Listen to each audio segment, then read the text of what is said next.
Cabildeo presenta Informe Especial con Amalia Pando. Hola, un saludo cordial para todos ustedes.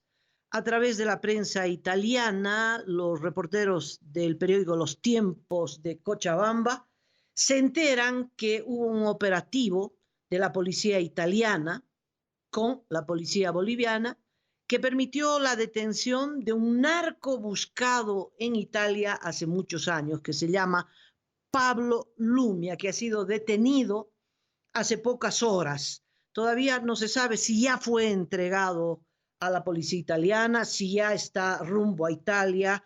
Lo que sí se sabe es que este narco que vivía cómodamente en Cochabamba estaba vinculado a la mafia siciliana, estaba investigado por un fiscal de Palermo y que llegó a nuestro país un jefe policial de Trapani, el policía Fabrizio Mustaro, que es el que dirigió la operación. ¿Por qué Italia manda policías italianos a detener a un connacional buscado por la policía, la justicia de su país? ¿Por qué no tienen ninguna confianza en la policía boliviana?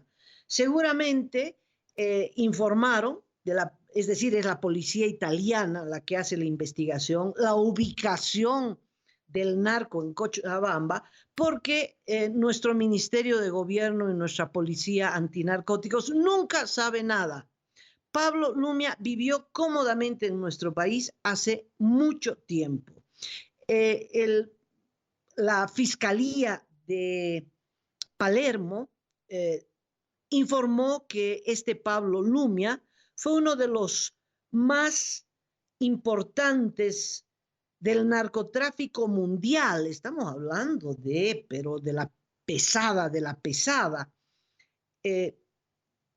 El fiscal que hizo esta declaración se llama Francesco Lovoi. De tal modo que la justicia italiana está contentísima. Se va a llevar a Pablo Lumia, ¿no? En Bolivia no tiene cargos, es que no hay cargos, nunca hay cargos contra los narcos en nuestro país, ni se enteran quienes están instalados en nuestro país, desde donde operan y siguen operando en materia de narcotráfico. ¿No sería raro que Pablo Lumia sea entregado a la policía italiana? En realidad ni entregado, porque es la policía italiana la que lo ha detenido, secundado, digamos, con el permiso de la policía boliviana y de las autoridades gubernamentales locales, pero es la policía italiana la que hizo el operativo, puso su gente, lo detuvo, en fin, y que si no fuera la prensa italiana no nos hubiéramos enterado. El ministro de Gobierno ha mantenido esto en reserva, pero gracias a la prensa es que nos enteramos que ha sido detenido.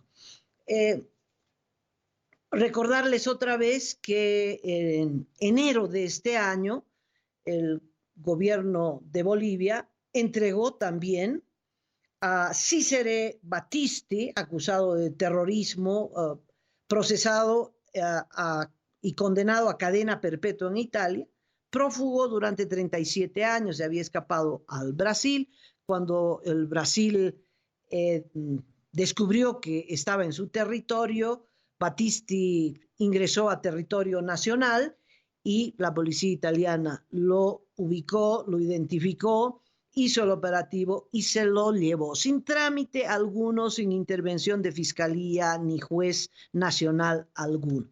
Es que hay una estrecha relación, esto es interesante, del gobierno boliviano de Evo Morales con el gobierno de ultraderecha de Italia.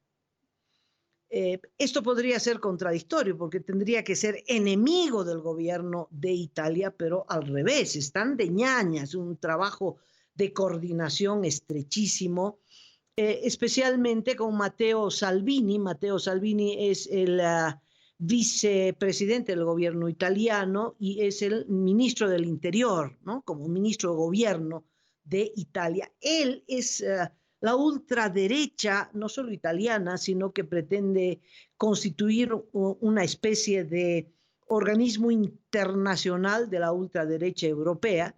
Ya han habido reuniones en Italia con todos los nacionalpopulistas italianos, porque no solo tiene una política xenofóbica, sino también que pretende acabar con la Unión Europea.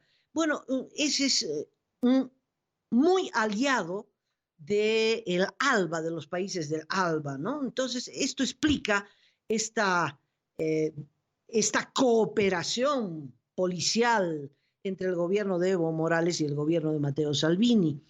Este gobierno en febrero del año pasado recibió la visita de una delegación de Juan Guaidó, el presidente encargado de Venezuela, pidiéndole que Italia lo reconozca, y no, Italia no lo reconoció. Es el único gobierno europeo que no reconoce a Guaidó y que por lo tanto respalda a Nicolás Maduro. Así es la relación. Entonces, no me extrañaría una última información que diga que Pablo Lumia ya está en Italia.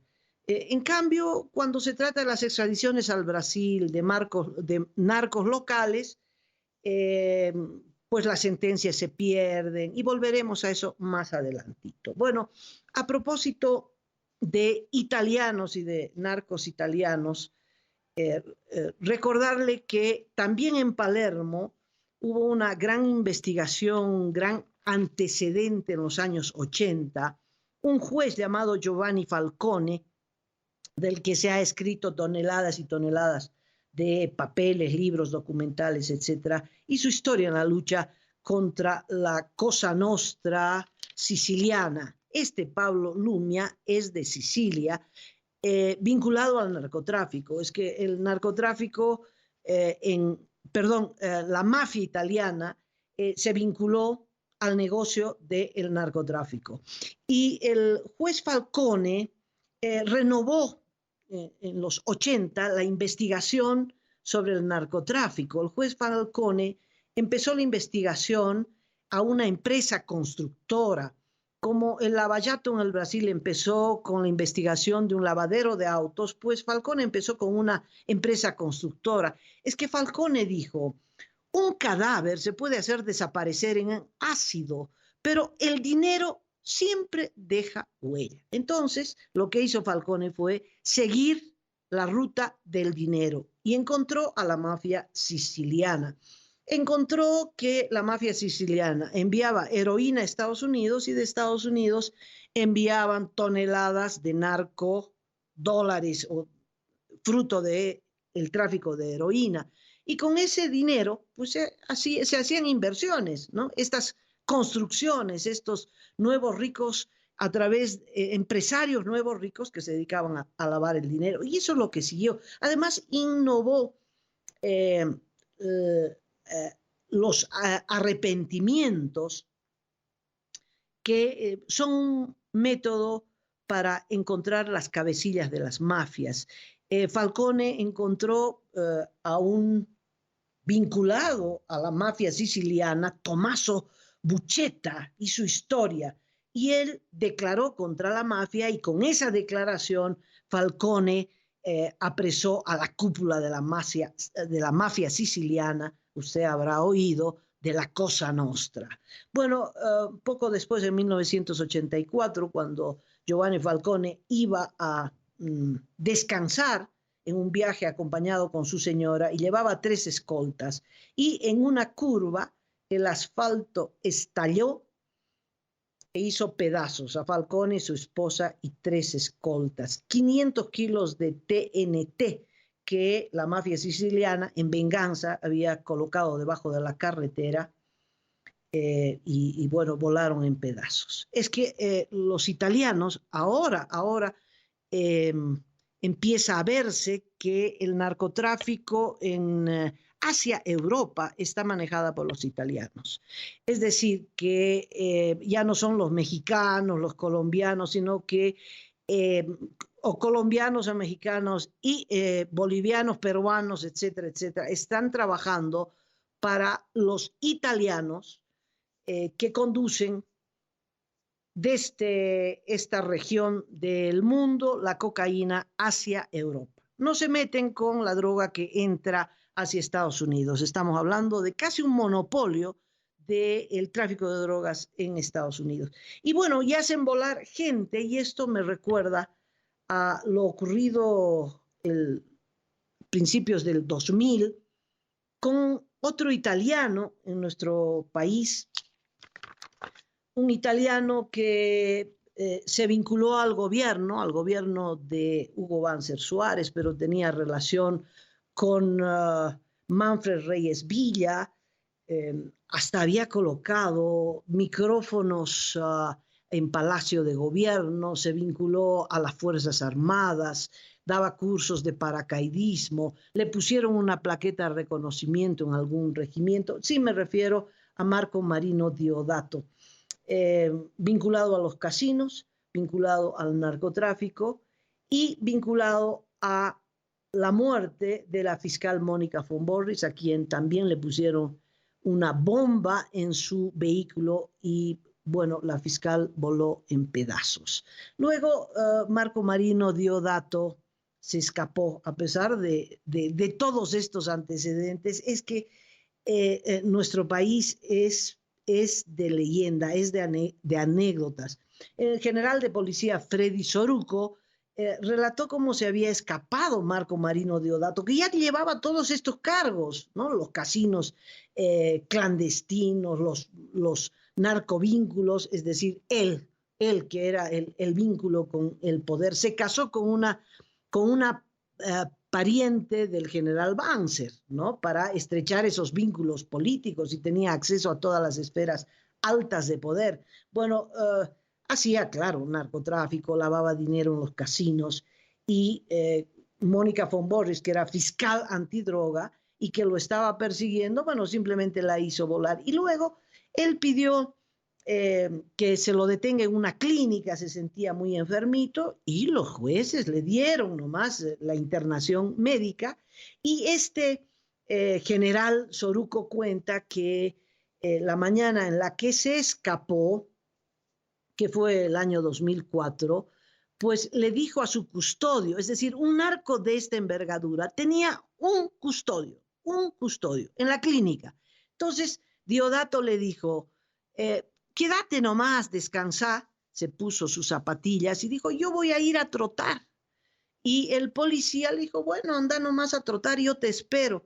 Y salió a trotar y nunca más volvió, nunca más se supo de él hasta ahora.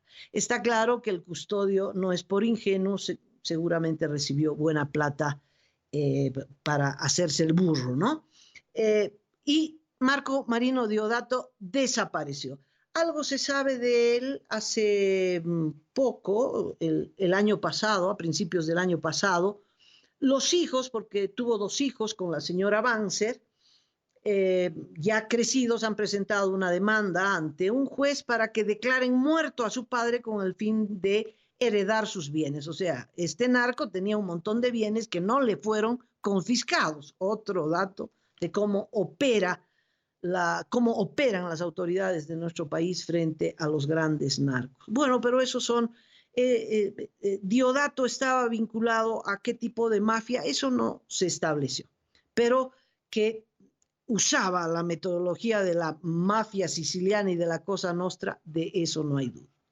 Pero este Pablo Luman, que ha sido detenido en Cochabamba, es de un cartel distinto a el de Pedro Montenegro Paz. Pedro Montenegro Paz y no se sabe su jefe, si su compañero o quién sabe Pedro Montenegro Paz sea el jefe del colombiano. Nadie sabe estos vínculos. Muchos dicen que el colombiano era jefe de Pedro Montenegro Paz. ¿De qué colombiano estoy hablando? De Enrique Villarroel Quintero y su esposa, que es colombiana, Nelly Muñoz. Y el hermano también de la esposa, que ellos estaban en la fabricación de cocaína. Y Pedro Montenegro Paz tenía toda la operación de lavado, de vínculos con la policía, con los jueces, con los magistrados, con los tribunos, para armar toda una red de protección, pero todos vinculados a la exportación de droga para el cartel de Canabria. El cartel de Canabria, que hoy es el cartel que maneja, es el número uno, el que maneja la circulación de cocaína en Europa.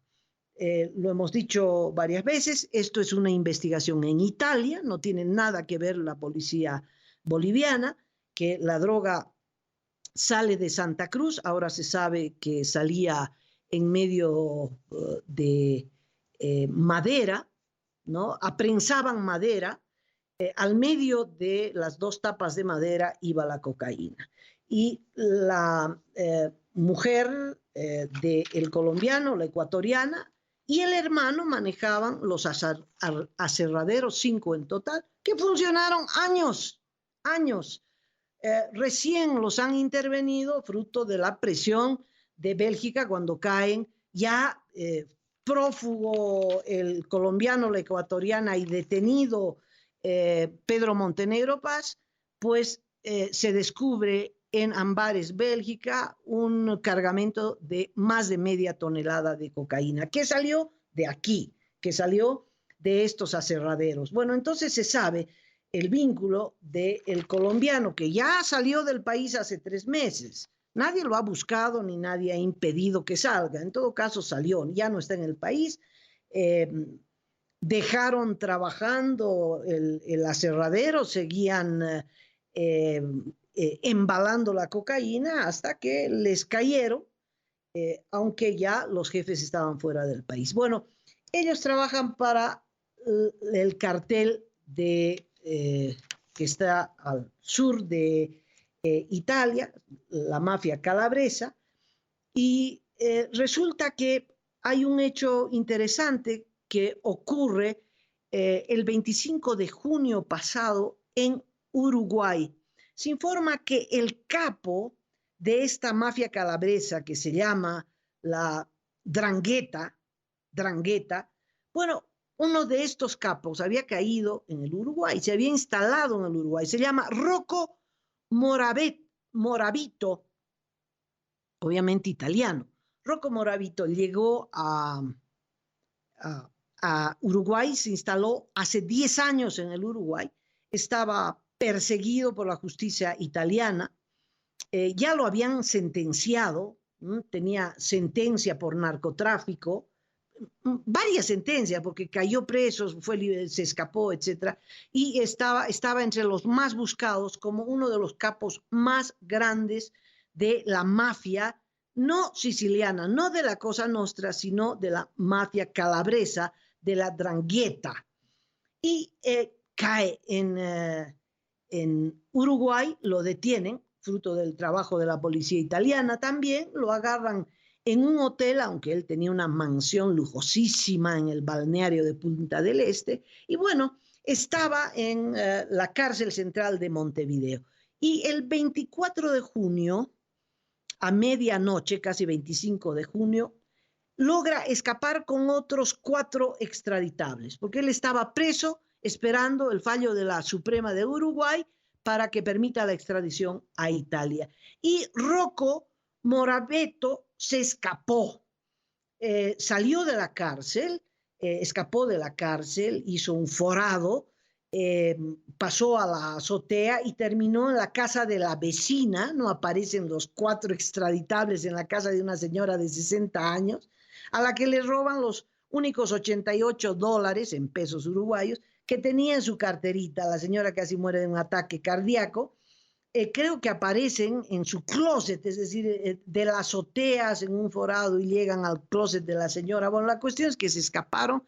La policía uruguaya ubicó a uno de los extraditables, que es argentino. Hay otros 2 brasileños que se hicieron pepa, y también el italiano Moravito está desaparecido, se escapó. Bueno, pero es muy interesante que la mafia Drangheta trabajaba desde el Uruguay con este capo preso en Montevideo, que parece era realmente el que dirigía a el colombiano Enrique Villarroel Quinteros, a su mujer ecuatoriana, a Pedro Montenegro Paz y todo su séquito de policías y jueces.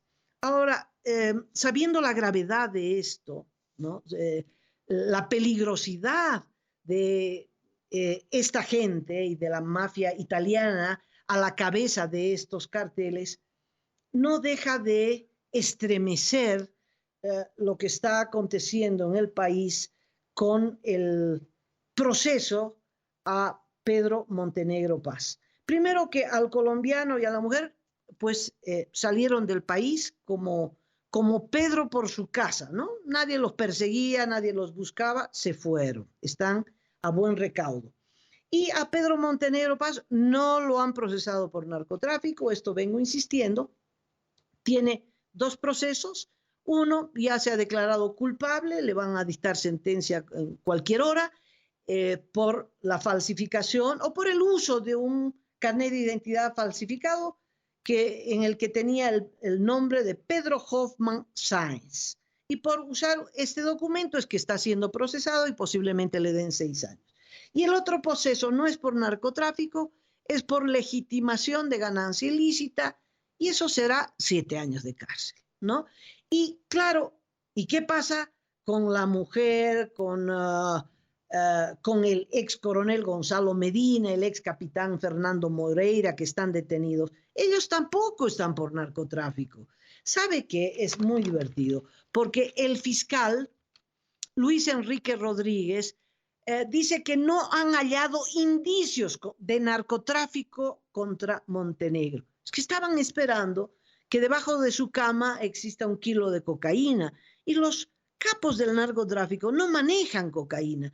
Este fiscal, ¿no? Dice que están haciendo microaspiraciones, o sea, están llevando aspiradoras y en la alfombra, ¿no? de Pedro Montenegro Paz están a ver si encuentran 1 miligramo de cocaína, pero si los capos no manejan la droga, por favor. El rol de Pedro Montenegro Paz en esta cadena, en este cartel, no era pues de trasladar los ladrillos de cocaína. Está claro que el rol de él, el indicio de él, no solamente es la cantidad de plata, ¿no? Es bueno seguir la recomendación del juez Falcone, ¿no? Que un cadáver puede hacerse desaparecer en ácido, pero el dinero deja siempre huella. Y Pedro Montenegro Paz tiene 4 millones de dólares en propiedades. Y claro, no le han preguntado, pues, ¿y de dónde usted sacó la plata para esto? Ni quieren saber, ni quieren averiguar, ¿no? Y que el rol de él no era trasladar los ladrillos, sino que era dar protección a la merca que salía de los aserraderos manejados por el colombiano y la ecuatoriana. Ahora, otro dato interesante es que en la casa del ex miembro del Tribunal Constitucional, uno de los que habilitó a Evo Morales pisoteando la Constitución para que nuevamente sea candidato, Osvaldo Valencia, en la casa de Osvaldo Valencia encontraron documentación de Pedro Montenegro Paz. Es decir, más vinculado imposible. Y Osvaldo Valencia no ha sido citado ni siquiera a declarar, ¿no? Cuando allanaron la casa de Osvaldo Valencia, resulta que pensaban que era la casa de Montenegro, porque ahí se hacían las fiestas, pero en derechos reales figuraba como casa de Osvaldo Valencia. Y Osvaldo Valencia inmediatamente la vendió, pasó a otra mano para deshacerse del paquetito, del regalo de Pedro Montenegro Paz. Bueno, pero no solo el fiscal Enrique Rodríguez dice que no hay indicios de narcotráfico contra Pedro Montenegro Paz vinculado a esta mafia de mafias que es la mafia de Calabria, la 'Ndrangheta, por favor, que maneja el narcotráfico de Europa. Estamos hablando de la pesada, dice que no hay indicios, sino que el canciller Diego Pari por tercera vez toma la palabra para decir lo mismo, que Brasil no pidió la extradición. Eso es protección, viene del canciller. Y el canciller dice que Brasil no pidió la extradición cuando hay una sentencia fruto del pedido del Brasil para extraditar a Pedro Montenegro Paz, donde se lo halló en un tráfico junto a otros de 1 tonelada 300 kilos de cocaína. Diego Pari dice: solo he recibido una carta que expresa la intención del Brasil de continuar el proceso del 2015. Es que Pari o es ignorante o se hace el tonto, ¿no? Porque el proceso del 2015 terminó con una sentencia de la Suprema que dice que se detenga a Pedro Montenegro Paz y se lo extradite al Brasil. Esa sentencia está en vigencia, así lo expresó el doctor Revilla, presidente de la Corte Suprema de Justicia. Dijo: esa sentencia está en vigencia. O sea, lo único que tiene que hacer la policía es ponerlo en la frontera, en manos de la policía brasileña, porque ya hay una sentencia, no hay que hacer otro trámite. Diego Pari está esperando que se inicie otro Pari. En realidad no está esperando que se inicie otro juicio, lo que está es dilatando, está emborrachando la perdiz para proteger a Pedro Montenegro Paz, que no está procesado por narcotráfico, que si en Bolivia le dan una sentencia, a lo mucho será de 6 años, y que, bueno, todo se espera que luego se tape. Esta es la mafia, el cartel vinculado a la mafia italiana de Calabria, a la mafia de Drangheta, cuyo capo escapó de la cárcel del Uruguay, que ha exportado toneladas de droga a Europa, y que en Bolivia no hayan indicios de que Montenegro tuviera vínculo con la droga. Muy grave, me parece. Bueno, aquí pongo punto final a este informe sobre los italianos. Con otro volveré mañana. Muchas gracias. Cabildeo presentó Informe Especial con Amalia Pando.